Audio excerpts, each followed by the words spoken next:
আয়নাঘর, যেটা নিয়ে মানুষের মনের কিউরিওসিটি অনেক। কিছুদিন আগেও মানুষ এই আয়নাঘর সম্পর্কে কিছু জানতো না, মানে মানুষের ধারণা ছিল না।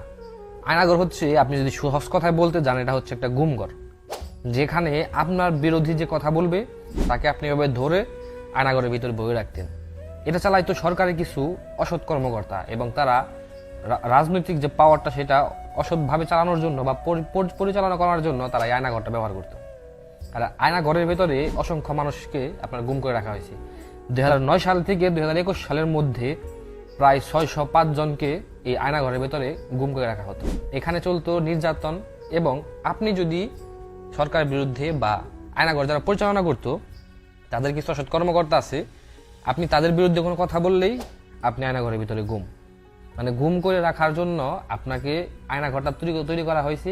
আপনাকে ধরে আপনি কথা বলবেন উল্টাপাল্টা, তাদের বিরুদ্ধে আপনাকে ধরে নিয়ে বলে থুয়ে দিব আয়নাঘরের ভিতরে থাক। 2 দিন আগে একজন লোক বেড়াইছে, সে আসছিল একজন সাবেক সেনা, আপনার সেনার জানি কি আসছিল, সেনা কর্মকর্তা বা আপনার এরকম কিছু একটা ছিল। সে বেরোইছে, সে বেরোয়ে তার আপনার বক্তব্য রাখছে যে আয়নাঘরটা কেমন। চারিদিকে বন্দি, শুধু ছোট্ট একটা জানালা আছে, ছোট্ট একটা জানালা আছে, এবং সে আয়নাঘরের ভেতরে যে ছিল 2016 সাল থেকে আপনার যে 2024-এর আগস্ট পর্যন্ত। 2 দিন আগে বেরোইছে শেখ হাসিনা পদত্যাগের পরে। তার ভাষা মতে সে বলছে, আমার এই আল্লাহর সৃষ্টির এই সুন্দর দুনিয়াটা তা ওরা দেখতে দেয় নাই, আমার এই আজানটা বন্ধ আমার কানে আসতে দেয় নাই। আমি যে পরিমাণ কান্না করছি নামাজে যায়, যে পরিমাণ চোখের জল আমি একটা গামছা দিয়ে মুছছি, সেই জল যদি আমি সেভ করে রাখতাম তাইলে একটা দিঘি ভরা যেত, এত পরিমাণ জল আমি আমার চোখ দিয়ে বেরোইছে। কত মানুষ যে ওখান থেকে মারা গেছে, কত মানুষ ইনকাউন্টারের শিকার হয়েছে, কোনো বিচার ছাড়া, বিচার বহির্ভূত কোনো বিচার নেই। এগুলো যারা চালাইতো তারা এইভাবে চালাইতো, এবং তারা এই আয়নাঘরে হাজার হাজার মানুষকে গুম করে রাখতো। আর এখানে রাখা হতো শেখ হাসিনার আমেলের বিরোধী যারা কথাবার্তা বলতো, রাজনৈতিক লোক, বিপক্ষের দলের লোক, তাদেরকে বিশেষ করে এখানে রাখা হইতো।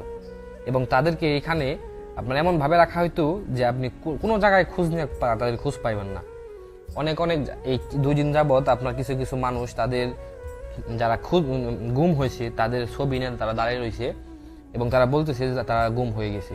তাদের অনেকে ফিরে আসতেছে, অনেকে ফিরে আসতেছে না। যারা ফিরে আসতেছে না তাদেরকে মানে ধারণা করা যায় তাদেরকে হয়তো বা তারা ইনকাউন্টার করছে, বা যে কোনোভাবে তাদের এমন জায়গায় রাখছে যেখানে আসলে তারা জীবিত আছে কি না আছে সেটাও ধারণা করা যাইতেছে না।